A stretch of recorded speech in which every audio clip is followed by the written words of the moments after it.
નમો અરિહંતાણં નમો સિદ્ધાણં નમો આયર્યાણં નમો વજ્રાયાણં નમો લોએ સવ્વસાહૂણં ऐसो पंच न मुक्कारो सव्वपावप्पणासनो मंगलाणं च सव्वेशिं पढमं हवै मंगलम्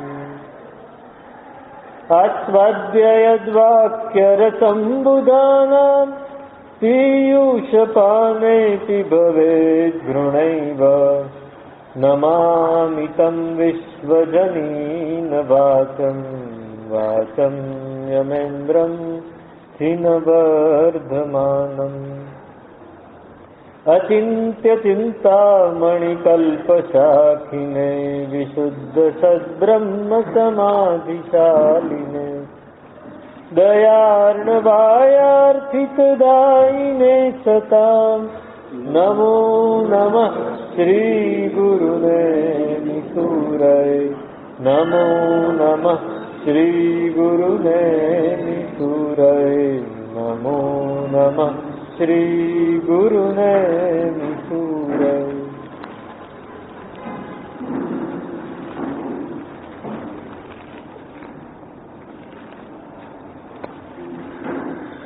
चाहेला हो मीटे ते मोह अंधकार अनुभवते जे जळहळे हो लाल।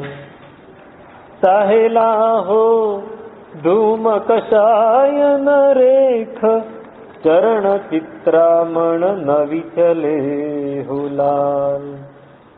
कुंथु जिनेश्वर देव।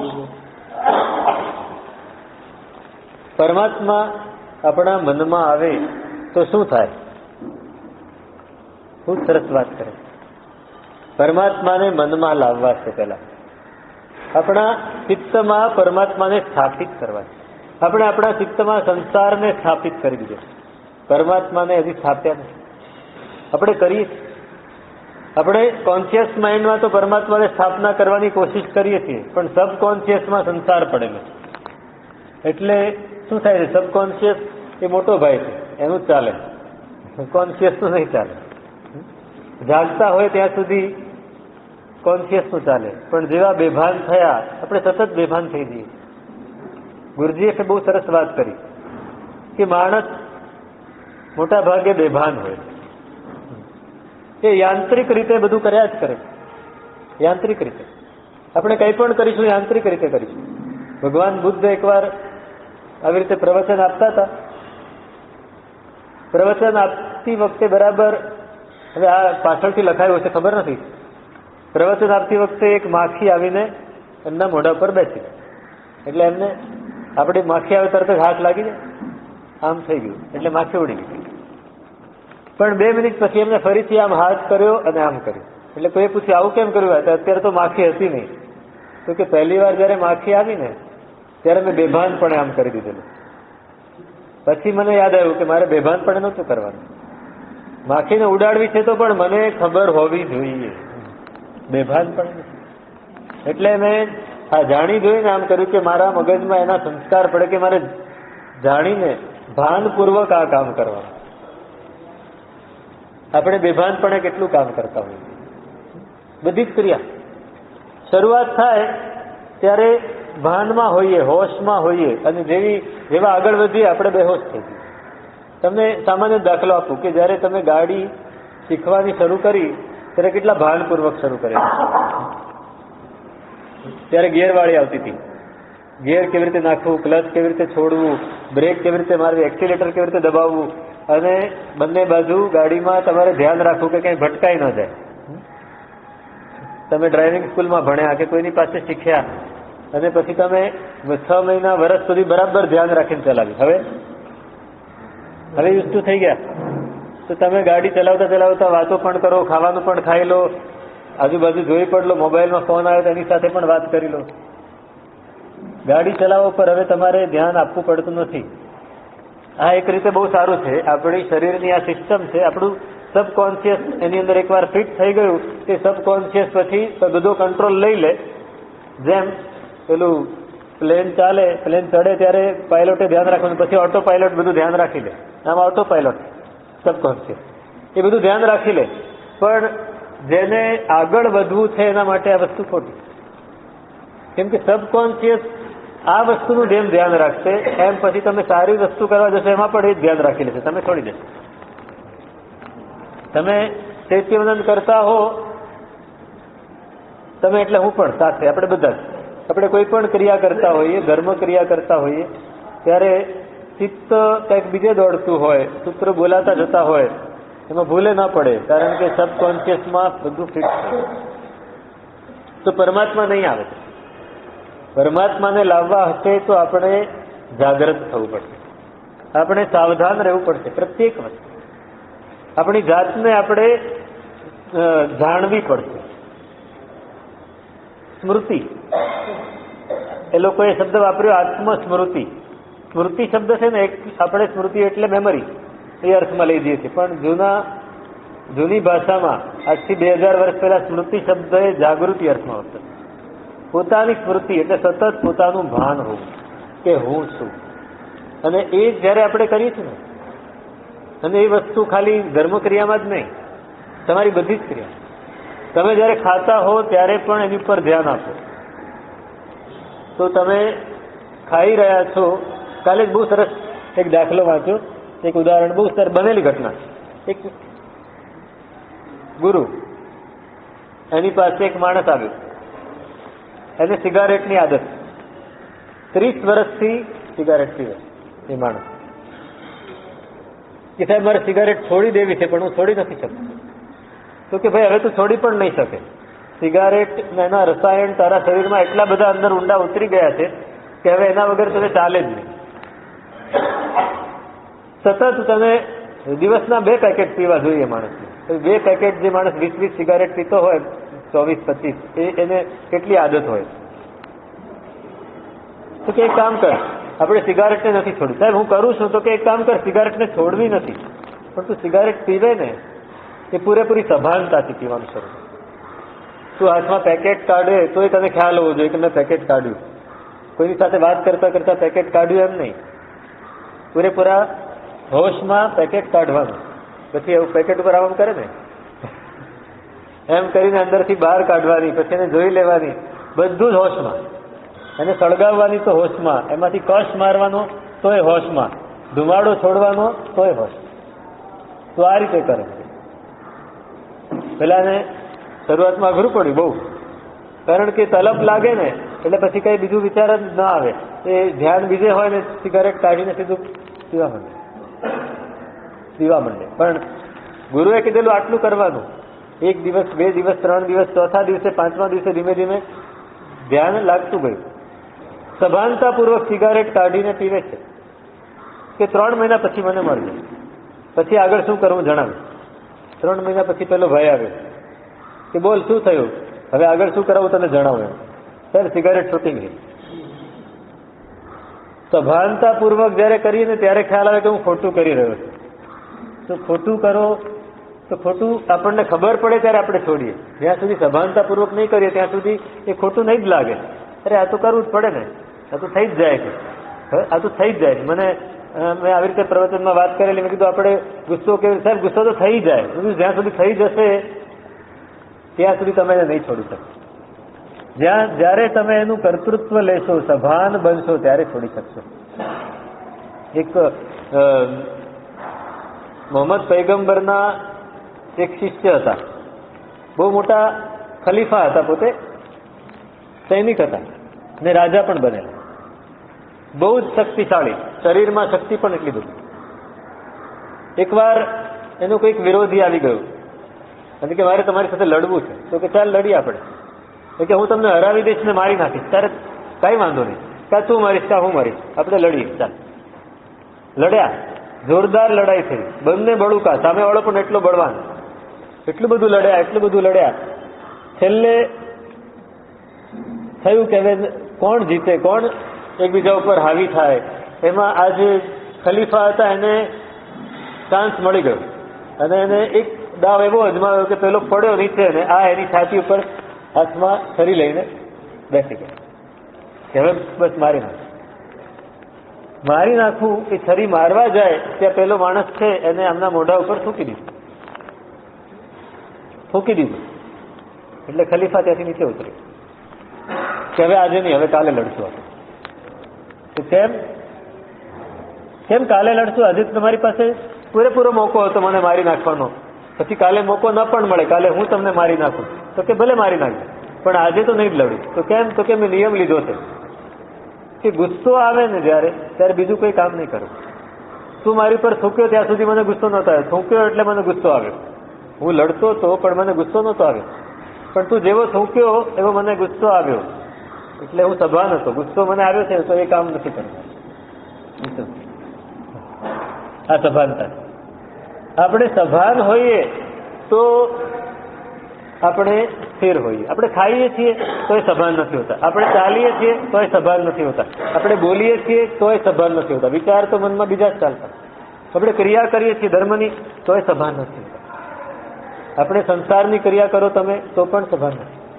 બધી જ જગ્યાએ બેભાન થઈને જ ચાલતું. બધું જ આપણે ઓટો પાયલોટને સોંપી દીધું. નહીં, ઓટો પાયલોટને નહીં. આપણે સભાન થઈને કરીએ ત્યારે સબકોન્શિયસ એમાં જોડાય. અને સબકોન્શિયસ જ્યારે જોડાય ને ત્યારે એમાં સુધારો લાવવો શક્ય બને. સબકોન્શિયસ જ્યાં સુધી નહીં જોડાય ત્યાં સુધી સુધારો નહીં લવાય. તો એ કહે છે કે આપણે પરમાત્મા જો મનમાં ક્યારે આવે? જ્યારે આપણે સભાન બનીએ. અને સભાન બનીએ તો પરમાત્મા આવે. પરમાત્મા આવે એનો મતલબ શું? સભાનતા આવી એ જ પરમાત્મા. સભાનતા આવવી એ જ પરમાત્માને આવવાનો રસ્તો છે. તો મીટે જો મોહ અંધકાર. પરમાત્મા આવે તો મોહનો અંધારું આપણું મટી જાય. મટવામાં મોહનો અંધકાર ક્યાંથી આવ્યો છે? આપણે જુઓ. આપણે કહીએ ને સાહેબ મોહથી એવા બંધાયેલા છીએ, પણ મોહ બાંધ્યા નથી, આપણે જ બંધાયા છીએ. એકવાર મેં કહેલું, પેલા આરબ શેખ એક હતો, ખેપો કરે, વણઝાર લઈને નીકળે. 100 ઊંટ એની પાસે હતા. 100 ઊંટને લઈને નીકળે અને માલ નાખીને એક શહેરથી બીજા શહેર, બગદાદ હોય તો બગદાદથી દમાસ્કસ જાય, એમ અલગ અલગ તહેરાન જાય, બધા અલગ અલગ શહેરોમાં વિચરતો. હવે રણ પ્રદેશ એટલે ઊંટ વગર ચાલે જ નહીં. રાત પડે એટલે કોઈ જગ્યાએ આરામ કરવાનો. તો આરામ કરવા એક જગ્યાએ રોકાયા અને એના માલિકને, નોકરને કહી દીધું કે ભાઈ તું ઊંટને બધાને ખીલા નાખીને બાંધી દેજે, એટલે રાત્રે ક્યાંય જતા ન રહે. ખુલ્લું હોય ને તો જતું રહે. તો પેલા 100 ઊંટ હતા એને ખીલામાં બાંધ્યા, ખીલા માર્યા, દોરડું બાંધ્યું, એના પગે બાંધી દીધું એટલે ઊંટ જાય નહીં. એમાં 99 દોરડા અને ખીલા મળ્યા. એક દોરડું ને 1 ખીલો ક્યાંક પડી ગયેલો. આ વાત આપણે થઈ ગયેલી. એક ક્યાંક પડી ગયો હતો. એટલે નોકરે કીધું સાહેબ આ એક નથી, એનું શું કરવાનું? તો કે કાંઈ વાંધો નહીં, ખાલી ત્યાં જઈને ઈશારાથી એમ એને થાય કે આપણે ખોટો ખીલો અને ખોટું દોરડું પણ આપણે બાંધી દેવા. સાહેબ એનાથી શું થશે? તો કે ઊંટને કઈ ખબર નથી પડવાની, એને એમ કે મને બાંધી દીધું. એને તો જેમ ખીલો મારવાની પેલી કરી નકલ અને પછી દોરડું આમ કરીને આમ લગાડી દીધું. એટલે ઊંટ ઉભું રહી ગયું કે આ નહીં જાય ને? તો કે નહીં જ જાય. ઊંટને હું જાણું ને કેટલા વર્ષોથી જાણું. સવારે ઉઠ્યા, પેલો નોકર કહેવે શું સાહેબ બધું શું કરું, આપણે નીકળવું છે ને? તો કે આ બધા ઊંટને છોડી દો. તો એને 99 ઊંટને છોડી દીધા. પેલાને તો બાંધ્યું જ નહોતું કે આને કઈ છોડવાની જરૂર નથી. એટલે બધા ચાલ્યા તો ઓલું ઊભું રહી ગયું. શેઠ આ નથી ચાલતું એમ કે, એને તો બાંધ્યું નથી. તો કે એને બાંધેલું છે, આપણે અદૃશ્ય બંધન છે.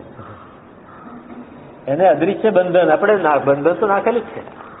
એને ખબર નથી કે દોરડું નથી બાંધ્યું. તું જઈને પાછું દોરડું છોડવાની પેલી કર, નકલ કર. એને છોડ્યું પછી જ ઊંટ ચાલ્યું. બસ આપણે પણ આવા બંધનથી આપણી જાતને બાંધી દીધી.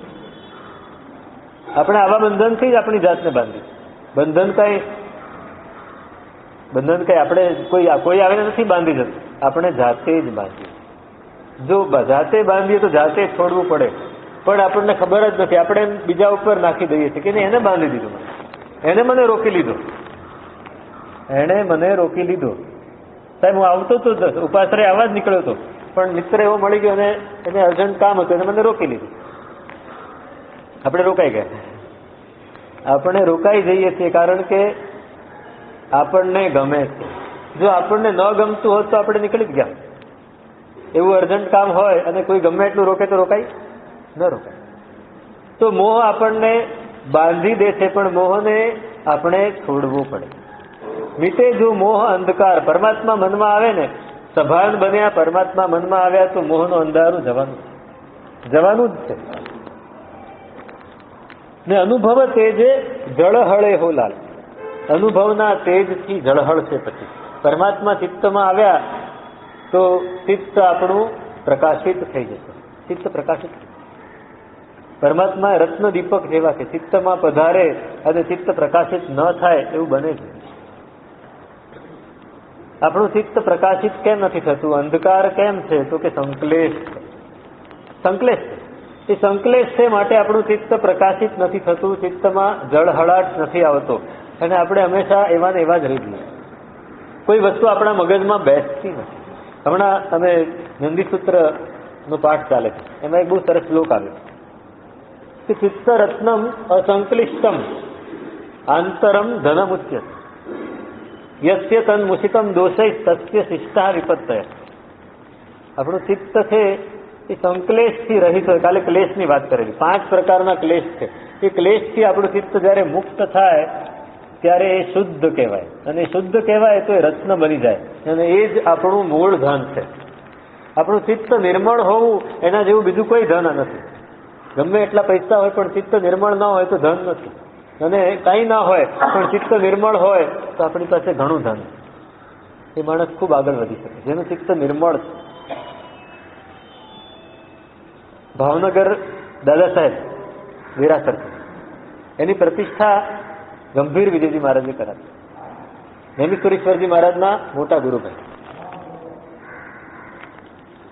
એ પ્રતિષ્ઠા વૈશાખ સુદ છઠની કેવી નક્કી કરેલી અને એનો ઉત્સવ 15 દિવસનો તો ચૈત્રવદ છઠથી શરૂ કરવાનો હતો. હોળી પતે પછી ચૈત્રવદ છઠથી ઉત્સવ શરૂ થાય અને વૈશાખ સુદ છઠે પ્રતિષ્ઠા થાય. પણ બરાબર ઉત્સવ શરૂ થવાનો એના 2 દિવસ પહેલા ભાવનગર શહેરમાં આગ લાગી. ભાવનગર શહેરમાં આગ લાગી. ત્યારે ભાવનગર શહેર નાનું એવું છે. આગ લાગીને અડધું શહેર બળી ગયું. શ્રાવકો બધા પહેલા તો બધા આંફળા ફાફડા થઈ જાય, શું કરવું શું નહીં ખબર જ નહીં. પછી કોઈને થયું ગુરુ ભગવાનને જઈને વાત તો કરીએ. ગુરુ ભગવાન તો અહીંયા બિરાજમાન હતા, દાદા સાહેબ જઈને વાત કરી, સાહેબ કંઈક કરવાનું. ગંભીરજી મહારાજ ખૂબ પ્રભાવક. એમણે તરત જ શ્રાવકને કીધું તું ઘડો લઈ આવ પાણી ભરીને. એ પાણી ભરીને ઘડો લાવ્યો. ગંભીરજી મહારાજે મંત્ર પાઠ સ્તોત્ર પાઠ કર્યો, વાસ્તક્ષેપ કર્યો. મેં કીધું આ પાણી છાંટતા જાય. એ જ્યાં જ્યાં પાણી છાંટતા જાય તે આગ ઓલવાથી ગઈ. અડધું ભાવનગર બચી ગયું, અડધું બળી ગયું.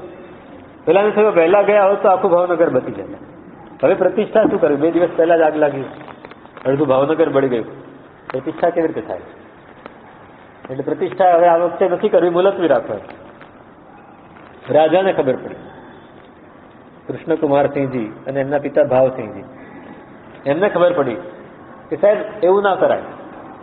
આ પ્રતિષ્ઠા એ તો અમારા ભાવનગર શહેરનું નામ છે, નાક છે.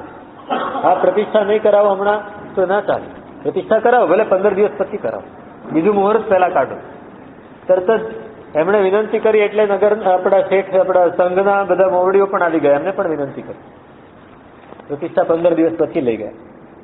ચૈત્ર વૈશાખ વદ ત્રીજની પ્રતિષ્ઠા નક્કી કરી અને ઉત્સવ વૈશાખ સુદ 8મ નોમથી શરૂ કરવાનો. હવે એ ઉત્સવ શરૂ કરવાનો હતો. સૌથી પહેલી કુંભ સ્થાપના, દીપક સ્થાપના એ કરવાની હતી. તો કુંભ સ્થાપના, દીપક સ્થાપના ના આદેશ અપાઈ ગયેલા, એ બધા રદ કરી દીધા ગંભીરજી મહારાજે. અને એમણે એને જાહેર કર્યું કે હવે કુંભ સ્થાપના અને દીપક સ્થાપના કોના હાથે કરાવવાની છે? શરૂઆત એનાથી થાય ને. તો કે જે આખા સંઘમાં નિર્મળ વ્યક્તિ હોય, ખૂબ ભદ્રિક પરિણામી હોય, ભોળામાં ભોળી સરળ વ્યક્તિ હોય, એના હાથે મારે કુંભ સ્થાપના દીપક સ્થાપના. એમણે જાતે તપાસ કરી અને સંઘમાંથી એવા એક શ્રાવકને શોધી કાઢ્યા. એમના હાથે શ્રાવક અને એમના શ્રાવિકા બંનેને બેસાડીને કુંભ સ્થાપના, દીપક સ્થાપના, કોઈ ચડાવો નહીં, કોઈ લાભ આપવાનો નહીં, અને દીપક સ્થાપના કરાવી. અને પછી જે પ્રતિષ્ઠા જબરદસ્ત થઈ અને આજે દેરાસરને 125 ઉપર વર્ષ થઈ ગયા. આજે પણ એટલું જ તેજ છે એ પરમાત્મા, નિર્મળતા. આ નિર્મળતા જ્યાં સુધી નહીં આવે ને આપણા ચિત્તમાં, ત્યાં સુધી મોહ નહીં જાય. અને નિર્મળતા હશે તો પરમાત્મા આપણા ચિત્તમાં હશે. આપણે નિર્મળ બનવું છે, નિર્મળ બનવું છે. તો અનુભવ તે જે જળ હળે હો લાલ. અને તો આપણું ચિત્ત છે એ નિર્મળ બને તો આપણી પાસે આપણી મૂડી છે, આપણું ધન છે. અને જો દોષો એમાં લાગી ગયા, નિર્મળમાંથી એ નિર્બળ બની ગયું એકવાર, તો પછી એ ધન નહીં રહ્યું આપણી પાસે. દોષોએ આપણા ધનને લૂંટી લીધું. મોહને ટાળવો છે, ચિત્તને નિર્મળ બનાવવું છે. તો અનુભવથી આપણે ઝળહળશું. અનુભવ, અહીંયા અનુભવ કયો છે? એક્સપિરિયન્સ નહીં, આત્માનો. હું શરીર નથી એવું જયારે આપણે પોતે અનુભવીએ, અને અનુભવ શબ્દથી જણાવાયું છે. અને એ અનુભવ અષ્ટક આખું જ્ઞાનસારમાં છે. સંધ્યેવ દિન રાત્રિભ્યામ કેવલ શ્રુતયો પૃથક બુધૈર અનુભવો દૃષ્ટ કેવલ કેવલ આર્કા ઋણોદય. કેવલ જ્ઞાન ઉત્પન્ન થાય એ કેવલ જ્ઞાનને સૂર્યની ઉપમા આપી. તો સૂર્ય ઉગે એની પહેલા શું આવે? સવારે સૂર્ય ઉગે, સૂર્યોદય થાય એની પહેલા અજવાળું તો થઈ જાય. એને શું કહેવાય ખબર છે? અરુણોદય કહેવાય. અરુણોદય. અરુણ એટલે સૂર્યના રથનો સારથી. એ રથનો સારથી એ રથ લઈને નીકળે ને એટલે પ્રકાશ થવા માંડે, એને અરુણોદય કહેવાય. તો કેવલ જ્ઞાન જ્યારે પામવાનું હોય એની પહેલા, એટલે અનુભવ થવો એટલે બહુ જલ્દીથી અને કેવલ જ્ઞાન થશે. આપણે એ કક્ષા સુધી પહોંચવાની આપણી તૈયારી હોવી જોઈએ. આપણે ખાલી એમ કહી દઈએ કે હું સાધના કરું છું, આરાધના કરું છું, પરમાત્માની ભક્તિ કરું છું, મારો મોક્ષ થઈ જશે, તો નહીં થાય. આ અનુભવ સુધી પહોંચવું પડશે. એટલે અનુભવ પ્રીતમ કૈસે મનાસી. આનંદઘનજી મહારાજ બહુ સરસ વાત કરે છે. અનુભવ પ્રીતમ કૈસે મનાસી. મારા અનુભવ રૂપી પ્રીતમ, એને અનુભવને પ્રીતમ બનાવી દીધું. આ ઋષભદેવ પ્રીતમ છે. ઋષભદેવ શું છે? અનુભવ જ છે. અનુભવને મારો પ્રીતમ, એને હું મનાવીશ કેવી રીતે? ભાઈ જલ્દી આવો. હજી તો હું આમ પકડવા જાઉં ત્યાં તો હાથમાંથી છટકી જાય. આપણે નક્કી કરીએ કે મારે નૌકારમાં ચિત્તને લગાડવું છે, 2 નૌકાર 3 નૌકાર ગણ્યા હતા તો ચિત્ત ભાગી ગયું, પાછું પકડી વળી પકડવા ગયા અને ભાગી ગયું. નૌકારમાં ભાગી જતું હોય તો અનુભવમાં ક્યાં રહેવાનું છે? ક્ષણમાં તો ધનિક ને ક્ષણમાં નિર્ધન. મન આપણું એવું આમ તેમ થયા કરે કે ક્ષણમાં ધનિક, ક્ષણમાં નિર્ધન. એટલે એને હું કેવી રીતે મનાવીશ? આનંદગંજી આવું કહેતા હોય તો આપણી તો શું વિચાર?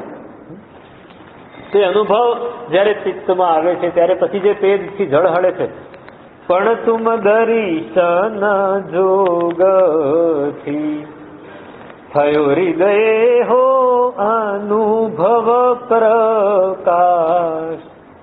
અનુભવ અભ્યાસી લહે દુઃખદાયી હો સવી કર્મ વિનાશ. પરમાત્મ પૂરણ કલા. સિદ્ધાનંદજી મહારાજ પણ આ છે કે સાહેબ અનુભવના યોગથી મારા હૃદયમાં પ્રકાશ થયો, અને અનુભવ એકવાર આવી ગયો તો બધા જ કર્મોનો નાશ થયો. હા, બહુ મહત્વની વાત છે. અહીંયા એકદમ સહેલાઈથી કહે છે, કુંતનાથ ભગવાન આપ મારા ચિત્તમાં પધારશો તો મને પણ અનુભવ થઈ જશે અને હું પણ આગળ વધી જઈશ. આપણે આમાં પણ બોલીએ છીએ શાંતિનાથ ભગવાનના સ્તવનમાં, અધ્યાત્મ રવિ ઉગ્યો મુજ ઘટ મોહતી મિર હર્યુ જુગતે વિમલ વિજય વાચક નો સેવક રામ કહે શુભ ભગતે મારો મુજરો લ્યો ને રાજ સાહિબ શાંતિ સલુણા. બહુ જ સમજવા જેવી આ ગાથા છે. અધ્યાત્મ રવિ ઉગ્યો મુજ ઘટ. અધ્યાત્મનો સૂર્ય મારા હૈયામાં ઉગી ગયો એટલે અનુભવ જાગી ગયો અને મોહના અંધારાને એક સાથે નાશ કર્યો. આ અનુભવ જયારે પરમાત્મા આપણા ચિત્તમાં આવે અને અનુભવ આવે પછી શું થાય? કશાયો રહેતા નથી. ધૂમ કશાયના રેખ, કશાયની એક પણ રેખા નથી રહેતી. આપણે કશાયોથી બહુ ડરીએ છીએ ને. જેને કંઈક આગળ વધવું છે હંમેશા એમ જ વિચારશે કે સાહેબ કશાયો એટલા બધા થઈ જાય છે કે હું એનાથી બચી નથી શકતો. પણ જયારે ચિત્ત શાંત થઈ ગયું છે, અનુભવ આવ્યો છે, તો કશાય નહીં રહે. ક્રોધને જીતવો સહેલો છે કે અઘરો છે? ક્રોધને જીતવો સહેલો છે? એક માણસ ને કોઈ ગુરુ ભગવાન પાસે આવ્યો, એક શ્રાવક નો છોકરો હતો. સાહેબ મને બાધા આપી, તમારે સિગારેટ પીવાની આદત છે પણ મારે સિગારેટ છોડી દેવી છે. ભાઈ સિગારેટ છોડવી સહેલી છે? તો ક્યાં બહુ સહેલી છે, હું ઘણી વાર છોડી ચૂક્યો છું. હું ઘણી વાર છોડી ચૂક્યો છું. એટલે પાછી પીવા પડે. ક્રોધ છોડવો સહેલો છે કે અઘરો છે? અઘરો છે, બહુ સહેલો છે. જો અનુભવ ચિત્તમાં આવી જાય તો અનુભવ લાવવો અઘરો છે. ક્રોધ છોડવો તો સહેલો છે. તુલસીદાસજીએ કહ્યું ને કે કંચન તજવો સહેલ હે તિરિયા નેહ, માન બડાઈ ઈર્ષ્યા તુલસી દુર્લભ તજવાય. તો અનુ છોડી શકાય, કોઈનો પ્રેમ એને ઠુકરાવી શકાય, સ્નેહને તોડી શકાય, પણ માન, અભિમાન, બડાઈ, વટ, અહંકાર, ઈર્ષ્યા, આ બધા દોષોને છોડવા બહુ અઘરા. એ છૂટી જાય. ક્રોધ છોડવો બહુ સહેલો. જયારે આપણે સ્થિર થતા જઈએ ને, જયારે આપણે અંદર ઉતરતા જઈએ ત્યારે આપોઆપ કશાયો છૂટવા માંડે. કશાય આવવાનો હોય ત્યારે આપણને ખબર પડી જાય કે ભાઈ કશાય આવે છે, ઉભા રહો. એક સાધકે બહુ સરસ હમણાં વાત કરેલી. સાધક ધ્યાન સાધક હતા. એ પોતાના ગુરુ પાસે ગયા અને કીધું સાહેબ મારે ધ્યાન સાધનામાં આગળ વધવું છે, મને કંઈક બીજી કોઈક માર્ગદર્શન એવું આપો, મને એવી સાધના આપો કે હું વધારે આગળ વધી શકું. ગુરુ ભગવાન તેને 3 મહિનાની સાધના આપી. 3 મહિના સુધી તમારે હું કહું એ પ્રમાણે ધ્યાન કરવાનું. કોઈ પ્રશ્ન નથી પૂછવાનો, કોઈ વિચાર નથી કરવાનો. વિચાર આવે તો એને અટકાવીને પણ આ જ ધ્યાન સતત કરવાનું છે 3 મહિના સુધી. 3 મહિના સુધી એક જ કામ, નહીં પુસ્તક, નહીં વાત, નહીં બોલવાનું, વિચારવાનું પણ નહીં, ઈર્ષ્યા, અરે શું કહે ને, કોઈ ઈશારો પણ નહીં કરવાનો. મારા આશ્રમમાં તારે રહેવાનું, તારે ખાવા પીવાની બધી સગવડ થઈ જશે, તારે આ કરવા. અને એ ભાઈ એને સાધના કરી 3 મહિના. 3 મહિના પછી એને ગુરુ એને પૂછ્યું બોલ હવે કેટલા વિચાર આવે છે? તો કે સાહેબ વિચારો આવે છે પણ આમ દરવાજાની આગળ ઉભા રહે છે. અને પછી મને પૂછે છે આવું મે આઈ કમ ઇન સર? હું હા પાડું તો આવે, હું હા ન પાડું તો ન. કશાયો દરવાજે ટકટકાવે, આપણે ના પાડીએ તો જતા રહે. આ સાધનાથી થતો બદલાવ. આ તો હજી શરૂઆત છે. એનાથી આગળ વધીએ ત્યારે અનુભવ આવે. પણ આ શરૂઆત પણ આટલી સરસ હોય તો અનુભવ સુધી કેવું હોય? ધૂમ કશાયન રેખ ચરણ ચિત્રામણ નવી ચલે હોલાલ. ચારિત્ર નું જે ચિત્રામણ અંદર કર્યું છે એ હવે બદલાશે નહીં જો અનુભવ આપણે સ્થિર થઈશું તો. સ્થિર થવું છે પરમાત્માની ભક્તિમાં. આ પરમાત્મા મળ્યા પછી આપણે સ્થિર નહીં થઈએ તો શું થાય? શું કરશું? કેવી રીતે? પરમાત્મા મળ્યા છે, આ માર્ગ મળ્યો છે, આપણે સ્થિર થવું છે. આ શાસન મળ્યું છે, આપણે નિર્મળ બનવું છે. અને નિર્મળ બનવાની પ્રક્રિયા એકવારની નથી, રોજની. રોજે રોજ કરવું પડશે. આપણે કહી દીધું કે આજે મેં પ્રતિક્રમણ કરી દીધું એટલે મારા પાપ ખપી ગયા તો નહીં ખપે. રોજ કરવું પડશે. રોજ કરીને ચિત્તને રોજ સાફ કરવું પડશે. તમે ઘરમાં ઝાડુ રોજ લગાડો કે એક જ દિવસ લગાડો? કેમ? ભાઈ આજે લગાડ્યું છે, 2 દિવસ નહીં લગાડ્યું તો ચાલશે. ઘરના ઘરે બારી બારણા તો બંધ જ છે તો ચાલશે. ઝાડુ પોતા પછી દર અઠવાડિયે બહેનો પેલા બારી બારણા બધાને ઝાટકે ને, બધાને કહે ઝાટકી નાખ, ક્યાંય બાવો ન બાજે. ક્યાંય ઝાડા ન થાય, કાંઈ રજકણ રહી ન જાય, એક એક વસ્તુ. ચિત્ત માટે પણ આ જ પ્રક્રિયા કરવાની.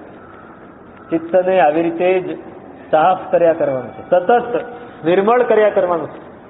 ચિત્તને શાંત પાડીને નિર્મળ કર્યા કરવાનું છે. અને એની માટે આખી જિંદગી પૂરી થઈ જાય ને તોય મેળ નહીં પડે, મેળ નહીં પડે.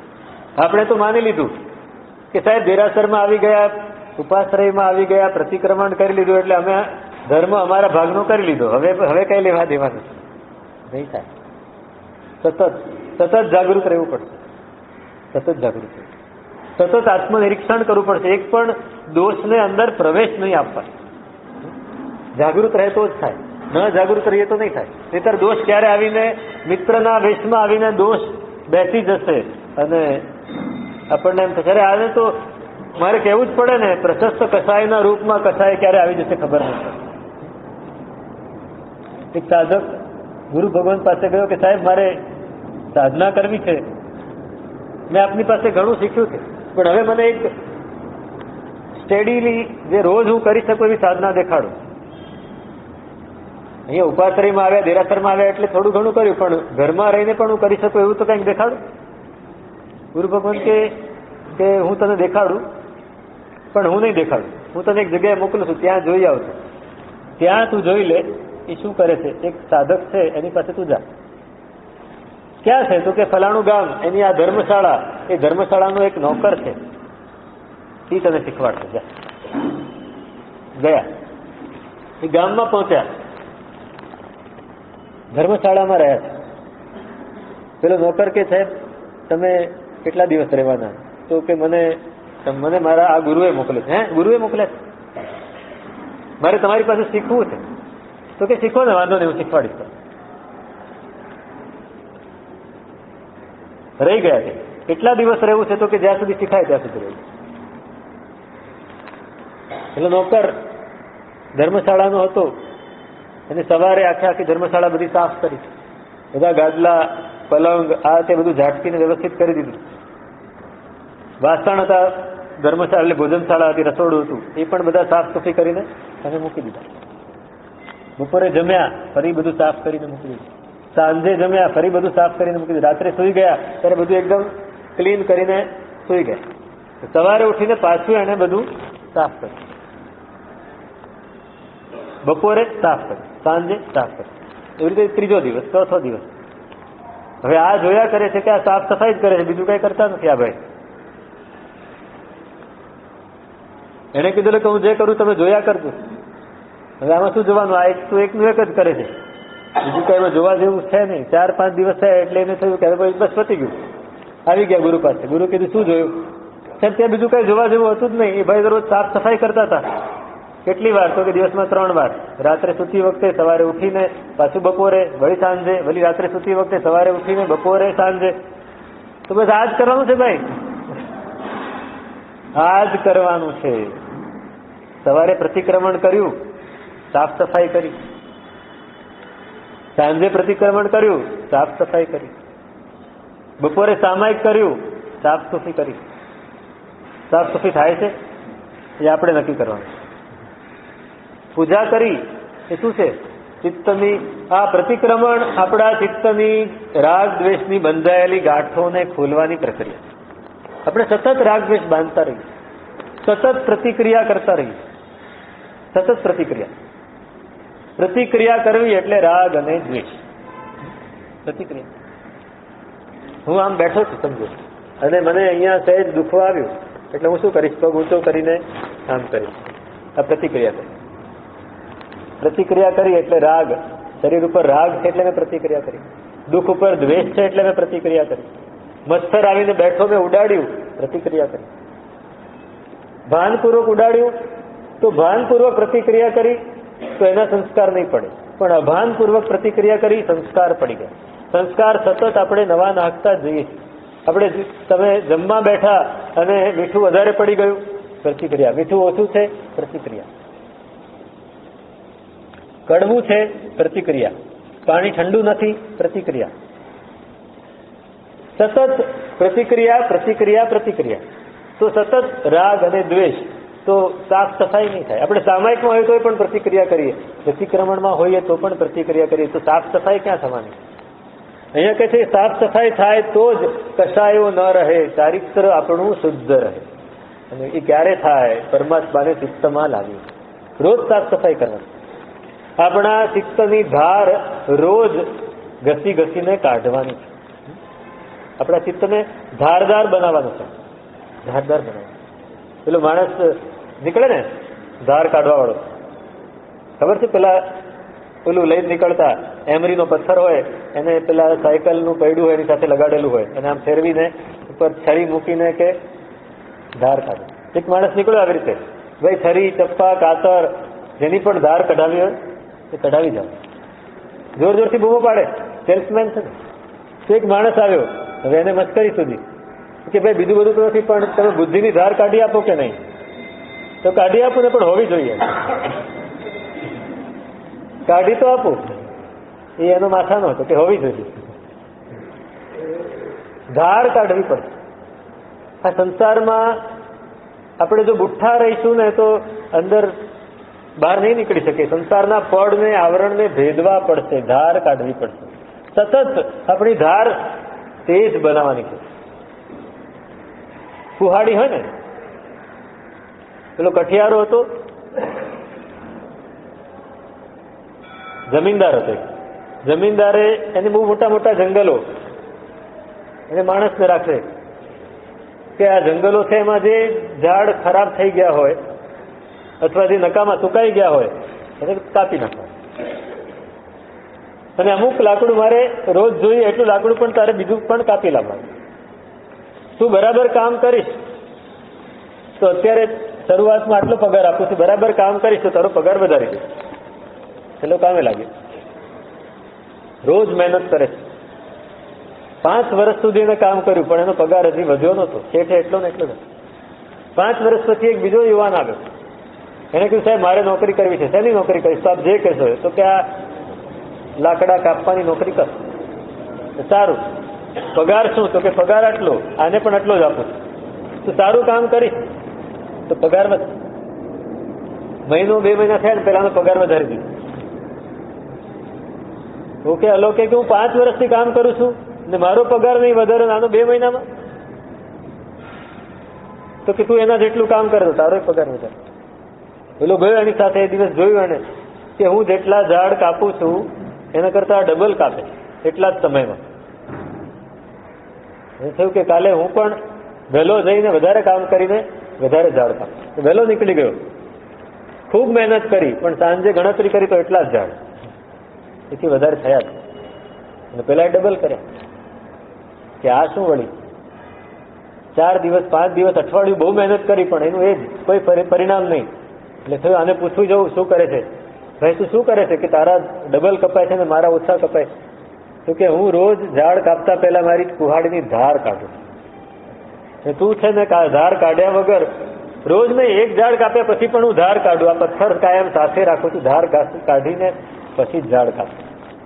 એટલે મારા ડબલ કપાય છે. પછી મારે બહુ મહેનત ન કરવી પડે, જેવો ઘા લાગે એવું ઝાડ કપાઈ જાય. આપણી ધાર કેવી છે? બુદ્ધિ પણ થઈ ગઈ છે અને બુદ્ધિ પણ થઈ ગઈ છે. ધારને તેજ કરવી છે. આ ધાર તેજ કરીશું તો જ આગળ વધાશે. હા, રત્નદીપક કેવો છે? પરમાત્માને રત્નદીપકની ઉપમા આપી છે ને, બહુ સરસ ઉપમા આપી. સાહેલા હે પાત્ર કરે નહીં હેઠ, સૂરજ તેજે નવી छिपे हो लाल, साहेला हे सर्व तेजनु तेज, પહેલાથી વાધે પથે હો લાલ. દીવો હોય ને તો દીવો આપણે જ્યોત પ્રગટાવી હોય તો નીચે એને કોડિયું જોઈએ, કોડિયું મૂકવું પડે. અને એ કોડિયું નીચે મૂકીએ એ કોડિયાને કાળું કરે. પણ આ રત્નદીપક છે એને કોઈ કોડિયાની જરૂર નહીં, નીચે પાત્રની પણ જરૂર નહીં, આધાર રૂપે. અને સમજો કે આધાર રૂપે આપણે કઈ મૂક્યું તો એને કાળું પણ ન કરે. દીવો પ્રગટાવ્યો, સમજો કે તમારા દેરાસરમાં દીવો છે, એ દીવાને તમે કંઈક ભગવાનને લઈ જતા હો બહાર, તો દીવો આગળ લઈ જાઓ ને, ધૂપ ને દીપ બધું સાથે લઈ જાઓ. તો એ દીવો ફાનસની અંદર હોય અને સૂર્યનો પ્રકાશ બહુ પડતો હોય તો એ જ્યોત દેખાય ખરી? એકદમ નબળી. આપણે જોવું પડે ધારીને, ત્યાં અંધારું હોય તો એકદમ દેખાય, પણ અજવાળામાં તો છુપાઈ જાય. પણ આ જ્યોત છે જે ચિત્તમાં એકવાર લાગી, એ સૂર્યના તેજથી પણ છુપાય નહીં. સૂરજ તેજે નવી છૂટે होला, અને સર્વ તેજનું તેજ, બધાએ તેજ કરતા આનું તેજ વધારે અને રોજ નવું વધતું જ જાય. તેજ વધે એવું આ તેજ. પરમાત્મા ચિત્તમાં આવે એટલે આપણું તેજ વધે છે. પરમાત્મા ચિત્તમાં આવે પછી જેના ચિત્તમાં પરમાત્મા આવે એનું તેજ કેટલું બધું વધી જાય, કેટલું બધું વધી જાય. આપણે જોઈએ છે એવા લોકોને જે ખૂબ ભક્તિ કરતા હોય ને, એના મોઢા ઉપર ખૂબ તેજ. ખૂબ ભક્તિ એટલે સંખ્યામાં વધારે નહીં, ઊંડાણથી વધારે. ઊંડાણથી જે ભક્તિ કરતા હોય એનું તેજ ખૂબ વધેલું હોય, અને સંખ્યામાં જે કરતા એનું તેજ ના દેખાય. ઊંડાણથી કરતા એનું તેજ.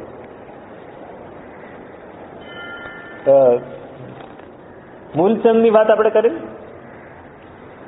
મૂલચંદે ઋષભ ગુણ ગાયા, એની વાત થઈ નથી. આપણે બોલીએ છીએ ને, જય જય આરતી આદિ જીનંદા નાભિરાયા મરુ દેવી કો નંદા. આ કોને બનાવ્યું છે? મૂલચંદ. એ મૂલચંદ કોણ હતા ખબર છે? મૂલચંદ નામના એક શ્રાવક હતા. શ્રાવક કવિ હતા. પણ એ કોણ હતા, ક્યાંના હતા? ભક્ત કવિ હતા. વડનગર નામ સાંભળ્યું છે ને? મોદીનું ગામ. નરેન્દ્ર મોદીનું ગામ એનાથી પ્રખ્યાત થઈ ગયું. પણ એના કરતા પહેલા પ્રખ્યાત હતું આપણી શત્રુંજયની તળેટી, સૌથી પહેલી. એ વડનગર. એ વડનગર અને વિસનગર, એ બધો જે એરિયા છે ને, ત્યાં બે મુખ્ય જ્ઞાતિ રહે. એક ભોજક જ્ઞાતિ અને એક નાયક જ્ઞાતિ. ભોજક જ્ઞાતિ છે બધા શ્રાવકો, જૈનો છે. એ ભોજક જ્ઞાતિ છે એ દેરાસરો બધા સંભાળે, તીર્થો સંભાળે, અને સંગીતમાં પણ નિષ્ણાત, એટલે ગાતા પણ હોય બધી જ રીતે. દેરાસરની બધી જ ભક્તિ કરવાની, દેરાસર પરમાત્માનું બધું સંભાળવાનું, ગાવાનું, સ્નાત્ર પૂજા ભણાવવાની. આપણે કહીએ ને ભોજકને બોલાવી લો, એ ભણાવશે. તમે પાલિતાણા જાઓ ને તો શું કે, ભોજકને બોલાવી લો, સ્નાત્ર ભણાવી દેશે. ભોયણીમાં પણ આજે પણ ભોજક કાયમ હોય, શંખેશ્વરમાં કાયમ ભોજક હોય. એ બધા એ બાજુના એ ભોજકો આપણા શ્રાવકો. અને નાયક એ બધા નાટક કરતા, ભવાઈ જે દેશી નાટકો હતા એ બધા નાયકો કરતા. એમાં એક હતા નાયક જયશંકર સુંદરી. ત્યારે સ્ત્રીઓ પાત્ર નહોતી ભજવતી, તો સ્ત્રીનું પાત્ર પણ પુરુષ જ ભજવે. તો આ જયશંકર એટલા રૂપાળા હતા ને કે સ્ત્રીનું પાત્ર ભજવે ને તો લોકો આફરીન પોકારી જાય, એની પાછળ ગાંડા થાય. મુંબઈમાં જ્યારે એ નાટક કંપની આવતી અને આ જયશંકર સુંદરી એમાં હોય ને, તો મોટા મોટા શેઠિયાઓ પોતાની પત્નીને લઈ જતા કે જો આ કેવી રીતે કપડાં પહેરે છે, આ કેવી રીતે ચાલે છે, શીખ. તો શીખવાડવા માટે લઈ જતા લોકો. તો આ નાયક જ્ઞાતિ અને ભોજક જ્ઞાતિ. એમાં ભોજક જ્ઞાતિના મૂળચંદ. તમે ગજાનંદ ઠાકોરનું નામ સાંભળ્યું? એ ભોજક. એમના મોટા ભાઈ હતા હીરાભાઈ ઠાકોર, એ પણ ભોજક. આવા ઘણા બધા ભોજકો.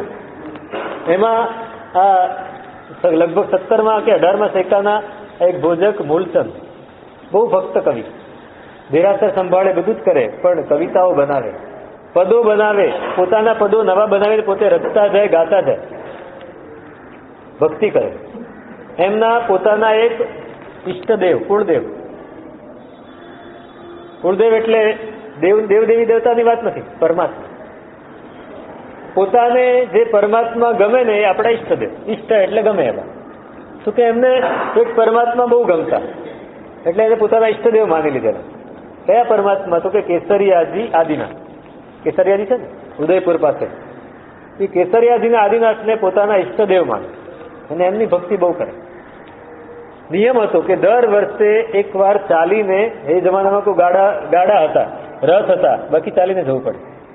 તો ચાલીને આખા કુટુંબ સાથે જવાનું કેસરિયા જતા. વડનગરથી કેસરિયાથી જતા 20-25 દિવસ થાય ચાલીને, 300-350 કિલોમીટર થઈ જાય. પછી ત્યાં મહિનો 1.5 મહિનો રોકાવાનું, ભક્તિ કરવાની, પછી પાછા.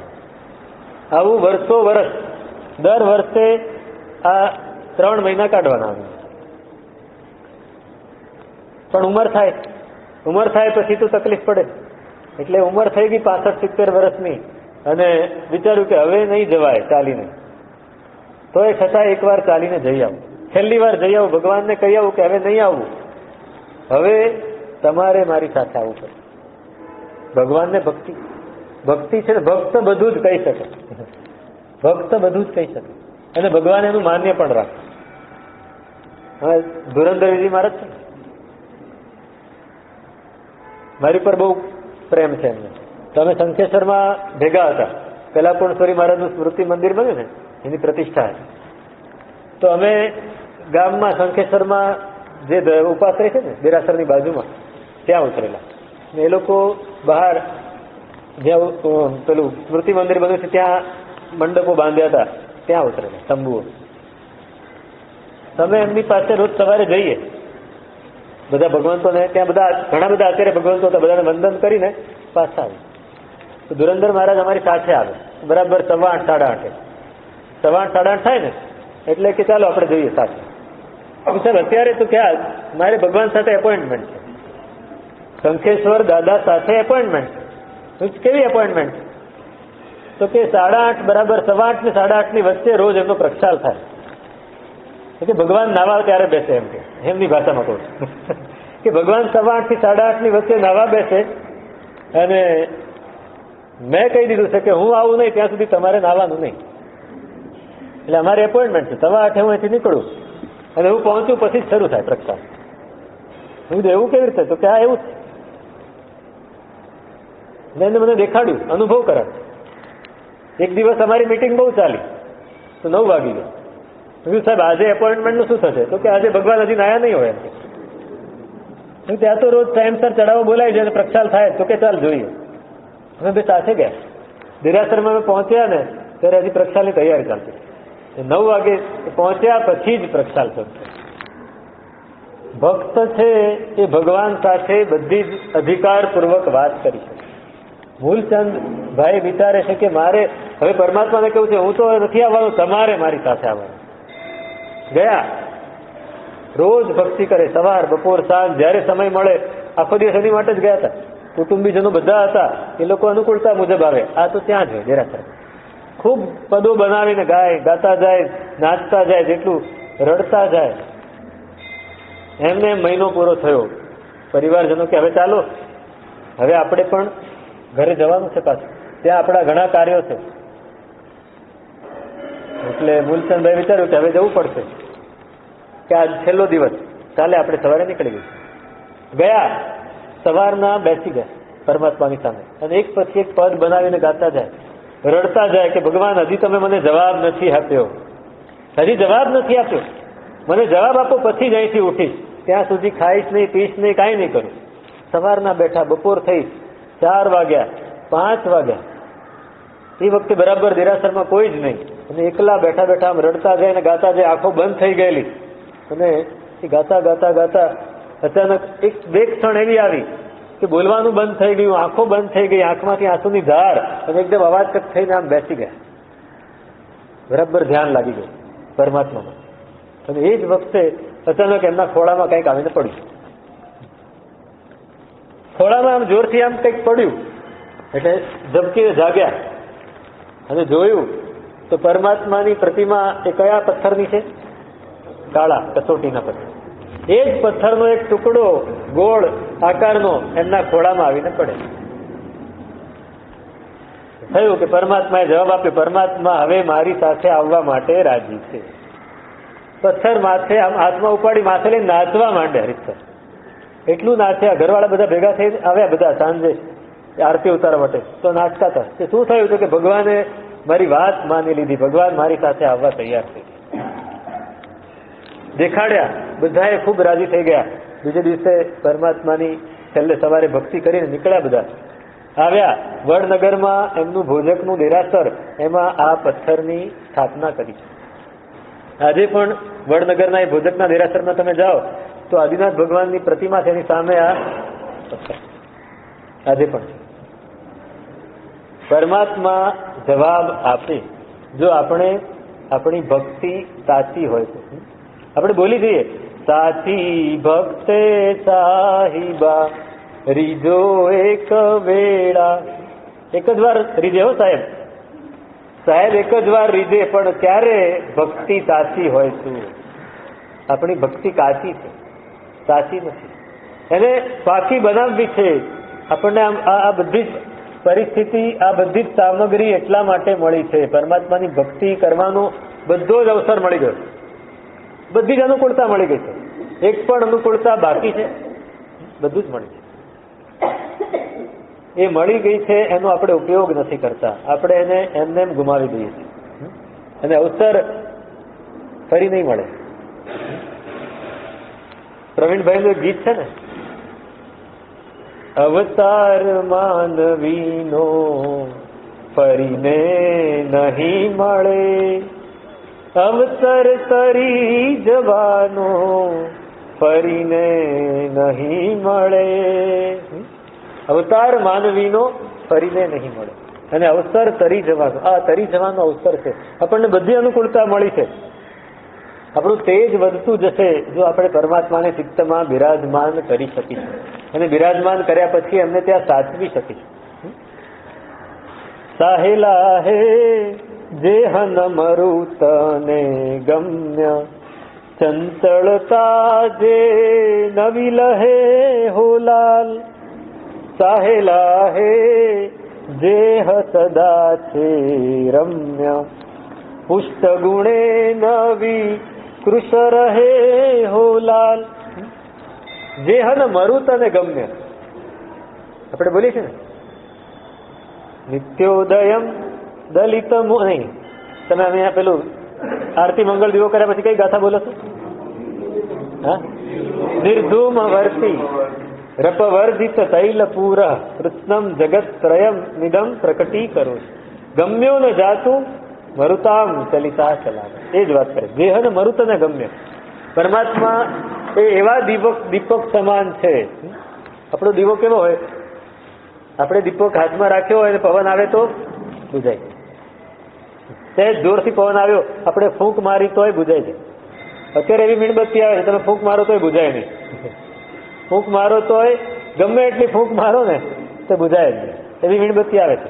આ લોકો જયારે એપ્રિલ ફૂલ બનાવે ને ત્યારે એવું કરે, મીણબત્તી રાખે કે ચાલ ફૂંક માર, એટલે પેલો ફૂંક મારી મારી મારીને થાકી જાય. પણ પેલો